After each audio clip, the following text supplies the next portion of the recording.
ఇక సుబ్రహ్మణ్య స్వామి గారు ఒక ట్వీట్ చేశారు. సుబ్రహ్మణ్యం స్వామి గారు సనాతన ధర్మ అనేటువంటి ఒక ట్విట్టర్ అకౌంట్ పేరు అనమాట. అతను ఒక ట్వీట్ చేశాడు. యాక్చువల్గా నిర్మలా సీతారామన్ అనే ఒక జస్ట్ ఫేసే.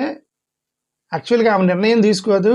ఆఫీస్ టీంతో నేను మాట్లాడాను, ఆమె జస్ట్ రబ్బర్ స్టాంపే. ప్రధానమంత్రి ఆఫీసులో ఒక నిర్ణయం తీసుకొని ఒక ఫైల్ పంపిస్తే సంతకం చేసి ప్రెస్ మీట్ పెట్టాలి, అంతే పని అని ఈ సనాతన ధర్మ అనేటువంటి అతను ట్వీట్ చేశాడు. దాన్ని రీట్వీట్ చేస్తూ సుబ్రహ్మణ్య స్వామి ఒక కామెంట్ చేశాడు. Yes, I agree, she knows zero economics అని పెట్టాడు. నిర్మలా సీతారామన్ గారి MA economics, but she knows zero economics అని సుబ్రహ్మణ్య స్వామి కాదు, చాలామంది.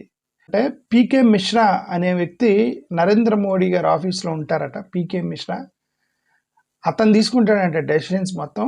అతను మొత్తం డ్రాఫ్టింగ్ చేసి బడ్జెట్కి సంబంధించిన మొత్తం పంపిస్తే నిర్మలా సీతారామన్ గారు సంతకం చేయడమే ఆ పని, అంతవరకే.